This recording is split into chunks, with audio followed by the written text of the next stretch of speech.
नमस्कार, हमारे खास कार्यक्रम एनडीटीवी ग्राउंड रिपोर्ट में आप सभी का स्वागत है। मैं हूं सुनीता हंसाज और आप देख रहे हैं एनडीटीवी राजस्थान। अब बुलेटिन की शुरुआत कर लेते हैं।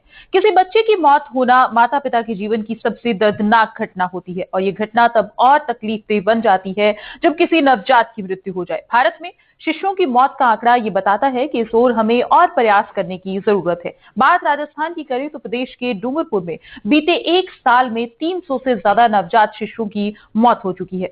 शिशु मृत्यु दर को कम करने के तमाम सरकारी प्रयासों के बावजूद ये आंकड़ा सरकारी व्यवस्था की सच्चाई बयान कर रहा है। दक्षिणी राजस्थान के इस हिस्से में ऐसा क्यों हो रहा है, जिसके पीछे का कारण क्या है, वजह क्या है और इस ओर किए गए प्रयास, सरकारी प्रयास कितने असरदार हैं, आज हम आपको यही बताने जा रहे हैं। देखिए हमारी इस पर ये खास ग्राउंड रिपोर्ट।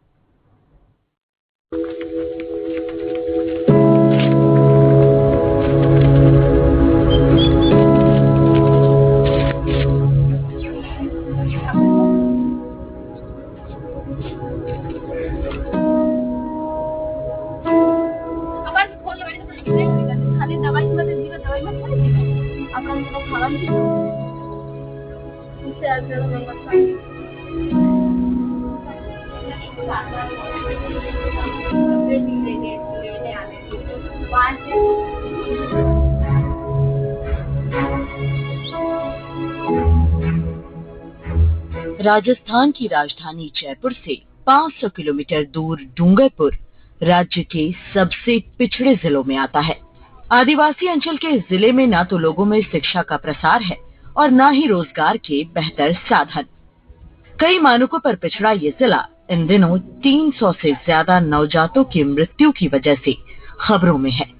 स्वास्थ्य विभाग के आंकड़ों के मुताबिक पिछले साल 337 बच्चों की मौत हो गई, यानी करीब हर दिन एक बच्चा काल के गाल में समा गया। लेकिन इन सब के बीच पोषण की कमी, सरकारी सेवाओं तक पहुंच का अभाव और जागरूकता की कमी का शिकार वो महिलाएं होती हैं जो अपने जिगर के टुकड़े को खो देती हैं। इन्हीं महिलाओं में से एक है इंदिरा।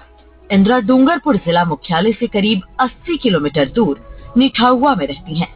उनके घर का रास्ता खेतों और जंगल से होकर जाता है। एक कमरे के फूस का मकान, जिसे वो अपना घर कहती हैं, अपने बच्चों के साथ वहीं रहती हैं। पति जितेंद्र अहमदाबाद में रहते हैं, वहीं काम करते हैं, पैसे भेजते हैं तो घर चलता है। इंदिरा के 3 बच्चे हैं। इंदिरा को पिछले साल एक बच्ची पैदा हुई। पास के प्राथमिक स्वास्थ्य केंद्र में प्रसव हुआ। डॉक्टर ने बताया कि बच्ची की सांसें नहीं चल रही थी। उसे लेकर लोग पहले डूंगरपुर, फिर 200 किलोमीटर दूर उदयपुर भी गए, लेकिन बच्ची को बचाया नहीं जा सका। अटे 11 को दुखा हुआ तो कमर में फाटे हूँ। पीएससी के गांव में पीएससी के डॉक्टर साहब डिलीवरी कराई, जब घना मुश्किल थी। उससे बड़ी सोरी की सांस लेती लेती कम पड़ेगी, फिर लेन गांव पटे डॉक्टर साहब मोगली रखवाड़े तो थोड़ी पहले राखी डूंगरपुर मोगली डूंगरपुर मोगली पर डूंगरपुर 5 दाड़ा डूंगरपुर रियो तो डूंगरपुर डॉक्टर छुट्टी आल दी उदयपुर लेन गन बड़ा शांत हुई पुत्र आई। इंदिरा घर के सारे काम अकेले ही करती हैं। पास का ट्यूबवेल सूख गया है, इसलिए पानी लाने भी दूर जाना पड़ता है। इंदिरा का साफ कहना है कि उन दिनों में भी जब भारी काम करने की मनाही होती है, तब भी वो ये काम करती हैं, क्योंकि पति बाहर रहते हैं। इसलिए प्रेगनेंसी के टाइम भी कभी कभार ही अस्पताल जा पाती हैं। कुछ इसी तरह की कहानी लाडू की भी है। लाडू आसपुर ब्लॉक के हरवर गांव में रहती हैं। एक कमरे का फूस का घर, खाना भी उसी में बनता है। पिछले 4 साल में लाडू ने 5 बच्चों को जन्म दिया, लेकिन 4 बच्चे इस दुनिया में नहीं रहे। तो मारे मुका 9 महीना पूरा मरी के वजरा में कि मैंने दवाखाना लेके डिलीवरी थे कि डूंगरपुर। बाद में सोरी हमारे इन्हें बाद थेरा सोरा तो थेरा भी मरी के वजरा में। इन्हें बाद थेरा बेच जल्दी सोरा ते गनुड़ा लेके सोरी होगा जीवी 5 दाड़ा ने सोरा भी थेरा वजरा में खत्म थे गया। हालात ऐसे हैं कि पेट हड्डियों से चिपका हुआ है और उनके सेहत की कहानी कह रहा है। 4 बच्चों को खोने का दुख अकेले उठाने के साथ साथ घर के कामकाज का बोझ भी उन्हीं के कंधों पर है। कहना है कि मजबूरी है, काम करने वाला और कोई नहीं। हम कोई करवा लो है नहीं मारे, कौन करे, कोई आवेद ने आदत है। पति आपके गिर वाला वाले मोस मन करवो पड़े काम, पूरा दिन कौन करे वाले। तो है तो मतलब घेर में है तो काम આવી ગયું, सब काम मोस करो, कोई नहीं करे मारे। तो પછી ખાવા પીવાનું ધ્યાન નહીં દો ને તો કામ કરોगा नहीं तो कुछ समस्या आवेगा। सब काम करो तारे खवानो खो। आपको बता दें कि लाडो और इंदिरा जैसी हजारों महिलाएं कुपोषण का शिकार हैं। राष्ट्रीय परिवार स्वास्थ्य सर्वेक्षण के आंकड़े बताते हैं कि डूंगरपुर जिले में 15 से 49 साल की 73% महिलाएं एनीमिया की शिकार हैं। इस पर क्या असर पड़ेगा, ये बखूबी समझा जा सकता है। डिस्ट्रिक्ट न्यूट्रिशन प्रोफाइल के मुताबिक जिले के 4.25 लाख महिलाओं में से 3 लाख से ज्यादा महिलाएं एनीमिया की शिकार हैं और लगभग 1 लाख से ज्यादा महिलाएं अंडर वेट हैं। बच्चों में तो ये आंकड़ा और भी भयावह है। जब ये प्रोफाइल बनी थी तब 1,92,000 बच्चों में से करीब 1,38,000 बच्चे एनीमिया के शिकार थे। सरकारी आंकड़े महिलाओं और बच्चों के स्वास्थ्य और पोषण की कहानी बयां कर रहे हैं।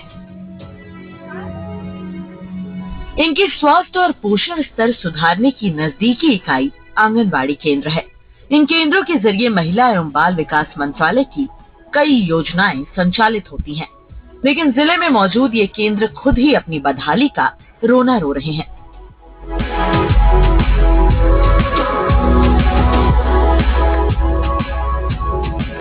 आपको ये जानकर हैरानी होगी कि ज्यादातर केंद्र 2 बजे से पहले ही बंद हो जाते हैं और कुछ केंद्र तो ऐसे हैं जिन पर पता नहीं कब से ताला लटका है।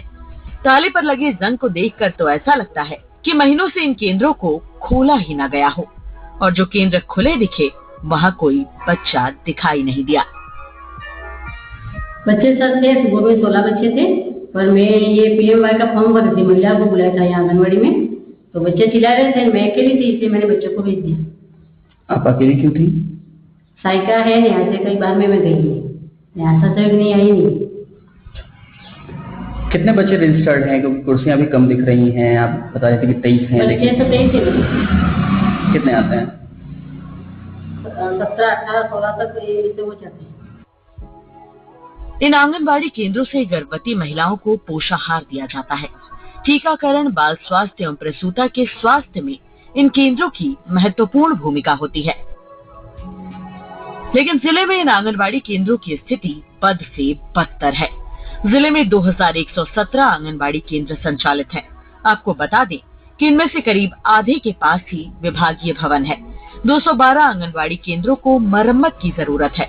इनमें से कई केंद्र तो अत्यंत जर्जर स्थिति में हैं। आंगनबाड़ी केंद्रों से बंटने वाले पोषाहार को लेकर भी खूब शिकायतें मिलती हैं। कई बार गर्भवती महिलाएं ये पोषाहार लेने से भी इनकार कर देती हैं। पोषाहार आले पण जबरदस्ती आले आमा लई जवाने चाहिए है के आणामा दलियामा पेटी नहीं भी आवे तने आमा सब बाकरे आला आमा खातने असोर है गेलई ज पण सोर जबरदस्ती खाई बीमार थई। तो હું સમસ્યા તો આમાં ને આમાં યુને લેન્સ અમે કઈ બીજું અસર ગૌ ને वो आला तमा लेंस पोषाहार आता है तो हम महिला पे फोन करते हैं, तो महिला आती है तो वो आके देखती है, तो यूँ कहते हैं नहीं ऐसा पोषाहार नहीं चाहिए, अच्छा पोषाहार चाहिए, इसमें तो रेत मिट्टी आती है और खिचड़ी में छिलके ही आते हैं, दाल तो आती नहीं है। ऐसा जैसा कि क्या करते हैं, हम तो खाते ही नहीं, बकरी को ही खिलाते ही कहते हैं। पोषण की कमी और जागरूकता की कमी का सीधा असर महिलाओं के स्वास्थ्य पर पड़ता है। ज्यादातर महिलाएं एनीमिया की शिकार होती हैं और कुपोषित महिला से जन्म लेने वाला बच्चा भी कुपोषण का ही शिकार होता है। डॉक्टर का कहना है कि ज्यादातर डिलीवरी कम हीमोग्लोबिन काउंट में होती है और सिर्फ दवाओं से हीमोग्लोबिन नहीं बढ़ाया जा सकता। शुरुआत से अगर हम देखें तो जो एडोलेसेंट गर्ल्स रहती हैं उनके अंदर menstrual hygiene, menstrual education proper नहीं है। इस वजह से वो न्यूट्रिशनल की डेफिशिएंसी की शिकार हो जाती हैं। वही बच्चियां जब गर्भधारण के दौरान हमारे पास में आती हैं या गर्भधारण करती हैं तो पहले 3 महीनों में उनका, इसके बाद उनका प्रॉपर मेडिकेशन शुरू हो सके। अगर उनमें से एएनसी रजिस्ट्रेशन इनका छूट जाता है तो वो फिर से न्यूट्रिशनल डेफिशिएंसी की ओर चली जाती हैं। अब जिन एएनसी रजिस्ट्रेशन हो गया उनमें भी अगर जो 4 मिनिमम एएनसी चेकअप है वो कंप्लीट नहीं हो पाते हैं तो फिर से न्यूट्रिशनल डेफिशिएंसी की शिकार वो महिलाएं हो जाती हैं। अब लास्ट समय में विदाउट कंप्लीट एएनसी चेकअप हमारे पास में लास्ट ट्रिमेस्टर में अगर वो महिला आती है तो वो प्रॉपरली एनीमिक की ही आती है, तो उनको हम लोग दवाओं और इंजेक्शन से भी एक बार तो क्योर नहीं किया जा सकता, सीवियरली एनीमिक होती हैं तो ब्लड की उन्हें प्रॉपर जरूरत पड़ती है। अब ब्लड स्टॉक से भी 1 या 2 मिल पाता है जिसमें उनकी जो है हीमोग्लोबिन लेवल वो हम बढ़ा नहीं पाते हैं। परिवार से भी उनके बात करते हैं कि आप ब्लड डोनेट कीजिए, तो ब्लड डोनेशन भी एक बहुत बड़ा इशू है कि ब्लड प्रॉपर हमें मिल नहीं पाता, परिवार वाले ब्लड डोनेट नहीं करते हैं, तो इस वजह से फिर से वो महिला जो है पूरी तरह से ट्रीट नहीं हो पाती है और एनीमिया उसमें कहीं ना कहीं रह जाता है। और लास्ट में फिर वो पीएनसी केयर भी वापस से घर जाकर अपनी पूरी तरीके से नहीं करती हैं, प्रॉपर दवाइयाँ नहीं लेती हैं। तो मेन जो मसला है न्यूट्रिशनल डेफिशिएंसी का हम मानते हैं। कुपोषित माँ से जो बच्चे पैदा होते हैं तो उनका बर्थ वेट कम होता है और उनका मेंटल डेवलपमेंट भी उस हिसाब से नहीं हो पाता है, और फिर वो बच्चे बड़े होते हैं और उनके फिर बच्चे होते हैं, तो वो एक साइकिल चलता है और इससे वो परिवार और समाज बाहर निकलना बहुत मुश्किल होता है। अब आपको अस्पतालों का हाल बताते हैं। पोषण केंद्रों के साथ साथ अस्पतालों के हालात भी काफी बुरे हैं। आपको बता दें कि जिस बिछीवाड़ा प्रखंड में सबसे ज्यादा नवजातों की मौत हुई थी, वहां के सामुदायिक स्वास्थ्य केंद्र में एक भी डॉक्टर नहीं है। जिले में जूनियर स्पेशलिस्ट के 67 में से 65 पद खाली हैं। खंड मुख्य चिकित्सा अधिकारी के 10 में से 5 पद खाली हैं। यहाँ तक कि जिले के मुख्य चिकित्सा और स्वास्थ्य अधिकारी का पद भी खाली ही है।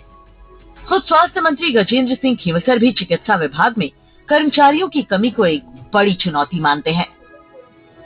अभी देखिए, हम लगभग 40,000 हम नए कर्मचारी इस विभाग में ले रहे हैं अगले 6 से 9 महीने के अंदर, और मेरे ख्याल में ये सबसे भारी बढ़ती होगी राजस्थान के इतिहास में। अंडर स्टाफ थे और हैं, तो लेकिन अब आगे जाके ये प्रॉब्लम नहीं आए, ये हमें एक तरीके से हमें एक बहुत बड़ी जो भर्तियां जो हैं ये हमारे लिए एक बहुत इम्पोर्टेंट इशू है।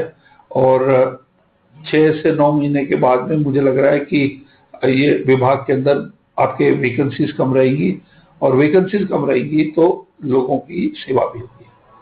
हालांकि सरकारी व्यवस्था की कमी के साथ साथ इन मौतों के पीछे कुछ सामाजिक कारण भी हैं। लोगों का देर से अस्पताल पहुंचना, अधिक बच्चे पैदा करना और स्वास्थ्य कार्यकर्ताओं की बात अनसुनी करना भी शिशु मृत्यु की एक अहम वजह है। जिले में 93% महिलाएं ऐसी हैं जिन्होंने प्रेगनेंसी के 180 दिनों के दौरान आयरन की गोली नहीं ली। स्वास्थ्य केंद्र में काम करने वाली भूरी हर दिन इन चुनौतियों से जूझती हैं।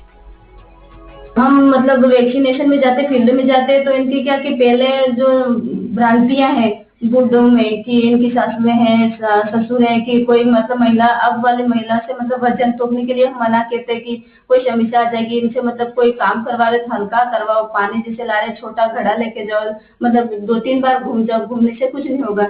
तो मतलब कुछ नहीं होता, हमारे तो पहले कुछ नहीं होता था, अब क्या होता नहीं, मतलब सास में नहीं ऐसी बातें करते। खान पान के बारे में भी हम बताते हैं कि सब खा सकते हो, ऐसा कुछ नहीं है कि खाने में कि ये नहीं खाना वो नहीं खाना, चावल खाने के लिए मना करती है, दही खाने के लिए, छाछ, कुछ भी ऐसा मतलब खाए ऐसी चीजें, तो वो गर्भवती होती तो खाए तभी तो वो सही रहेगी, तो वो खाने नहीं देती उस समय कि हम बता के आते। उसके बाद कोई समझदार होती वो तो चलो समझाती, सासू को खाने लग जाती है, लेकिन कोई ऐसी सासू उसकी कड़क होगी वो नहीं खाने देगी उनको कि नहीं खाना, वो तो बनाने वाले बताते रहेंगे, यूँ करके वो बता देती है। वो महिलाएं फिर हमसे बात करती मेरे सासू तो नहीं खाने देती है यूँ करके, तो भी हम समझाते कुछ नहीं होगा, खाने से ये भी खाओगे आप, खाना भी खाओगे, दवाई भी लोगे तो आप मतलब सही रहेगा आपका सेहत। जिले की आधी आबादी गरीबी रेखा से नीचे रहती है। रोजगार के लिए ज्यादातर पुरुष अहमदाबाद या आसपास के शहरों में चले जाते हैं। गांव में सिर्फ महिलाएं ही रहती हैं। वे प्रसव के दिनों में भी अकेले ही रहती हैं। इनके मतलब महिलाओं के ये है कि घर में मतलब पैसा नहीं है उनके, तो पैसा कमाने के लिए मतलब बीवी को और बच्चों को कैसे पालेंगे, यूं करके वो बाहर चले जाते हैं। बाहर जाते तो उनको फोन करके बुलाते, भाई ध्यान रखना आपको, यूं करके डिलीवरी के टाइम और ये करने के लिए, तो वो बोलते हैं कि आ रहा हूँ यूं कहते हैं, पर आता नहीं है उनका हस्बैंड। और घर जाके क्या करेंगे, अब पैसा तो चाहिए यूं बताते हैं। और कोई तो मतलब डिलीवरी टाइम बुलाते तो आ जाते, चलो चला जाता हूँ यूं करके, और कोई तो आते ही नहीं, मतलब 15 दिन महीना भी लग जाता है, तो फिर यूं डिलीवरी होने के बाद आते हैं वो। पर वो बाद आएंगे तो फिर उनको परेशानी तो आएगी सही। और यहाँ पे उनको बोलते हैं कि क्यों नहीं बुलाया, यूँ पूछते हम महिलाओं से, बोलते हैं कि पैसे नहीं है। तो वहां जाके फिर वो पैसे तो भले भिजवा देंगे, लेकिन लाने वाला भी तो चाहिए कि कोई समझदार होता, वो चलो पैसे तो भेज देता, तो उनकी सासू है, देवर है, उनके ससुर है, वो कोई तो हेल्प करा देता, कोई नहीं कराता। परिवार नियोजन, जन स्वास्थ्य कार्यक्रमों में कम रुचि और बेटे की चाह में लोग कई बच्चे पैदा करते हैं। इसका सीधा असर महिला के स्वास्थ्य पर पड़ता है। ये क्या कि इनके मतलब सोचते हैं कि मेरी एक लड़की है तो लड़का हो जाएगा सही रहेगा। अब इनको पता नहीं है कि खान पान का ध्यान नहीं रखेंगे तो ऐसा होगा ही सही। अब खान पान का ध्यान रखे, समय पे ट्रीटमेंट करें, न्यू करे, तो फिर समस्या नहीं आए। अब इन्होंने ध्यान नहीं रखा, ना सोचते हैं कि वह लड़का हो जाएगा यूँ, तो मतलब इसका मतलब 5-6 महीने तक तो सही निकला इसका, और फिर 8वें महीने में 9वें में लास्ट में जाते फिर ऐसी समस्या होती। तो अब इनको समझाते हम कि ऐसा मतलब ये दवाई लो, हमारे पास मतलब इंजेक्शन लगाओ, इंजेक्शन है, टेबलेट लो तो टेबलेट भी है। टेबलेट के बारे में भी समझाते हैं हमको कि आपका ये महीने नहीं रहेंगे, इससे मतलब गैप पड़ जाएगा ना, खुद का मतलब 3 साल 2.5 साल इतना लमसम होगा तो फिर उससे कोई समस्या नहीं आएगी। तो हम नहीं वो ले रहे हैं, ऐसा कुछ नहीं है, यूँ बोल देते हैं हमको। फिर हमको 1-2 मतलब 1.5 महीना यूँ हो जाता है, फिर पता चलता है कि ये प्रेगनेंसी है। इस इलाके में महिलाओं का जो हीमोग्लोबिन है वो बहुत कम रहता है। तो हमारे कुछ साथी ब्लड बैंक के साथ वॉलंटियर करते हैं, वो हमेशा कहते हैं कि बहुत कम हीमोग्लोबिन काउंट के साथ में डिलीवरी होती है, जिस कारण डिलीवरी के टाइम महिलाओं का और बच्चों का दोनों का काफ़ी रिस्क रहता है। और ज़्यादा बच्चे होना वो भी महिलाओं के शरीर पर असर पड़ता है। उससे एक सन प्रेफरेंस भी उसका कारण है कि लड़कों की चाहत में ज़्यादा बच्चे होना, वो भी महिलाओं के शरीर पर प्रभाव डालता है। जो चीज़ ध्यान रखना है या जिस तरीके से खान पान का जो करना है, वो कई परिवार नहीं कर पाते हैं। वो समझ के कमी आप मान लो या संसाधनों की कमी आप मान लो, तो वो नहीं कर पाते हैं। शिक्षा, संसाधन और समझ की कमी बच्चों की असमय मौत का कारण बनते हैं। हालांकि स्वास्थ्य विभाग अब गर्भवती महिलाओं के लिए मोबाइल वैन के इंतजाम करने की योजना पर काम कर रहा है। ये जो इशू जो आप बता रही, ये ट्राइबल एरियाज का बहुत मोटा इशू है, जिनके पति जो है शहरों में चले जाते हैं अपने रोजगार के लिए। उस परिस्थिति में मोबाइल वैन जो है घर पे जाए, वो एक बहुत महत्वपूर्ण एक निर्णय होगा कि वो गांव के अंदर, ढाणियों के अंदर ये मोबाइल वैन जाके उनको चेकअप करे और लेडी डॉक्टर्स ही चेकअप करे। लेडी डॉक्टर्स का होना और मोबाइल वैन घरों तक जाना, ये अगर हम कर सके तो एक बहुत बड़ी क्रांति होगी विमेन हेल्थ और चाइल्ड वेलफेयर में।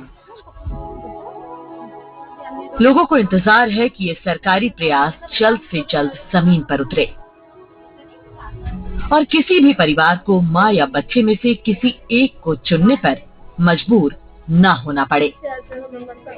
तो बोला डॉक्टर ने कि बच्चा बहुत कमजोर है, दोनों में से कोई भी एक ही केस बच सकता है, तो नॉर्मल तो हो नहीं सकती, कि सिजेरिंग करना पड़ेगा तुरंत।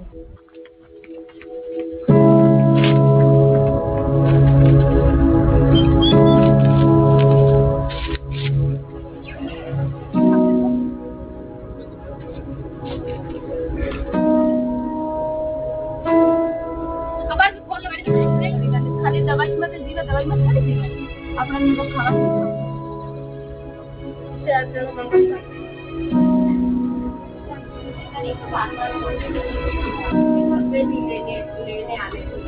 आने बीमार पड़े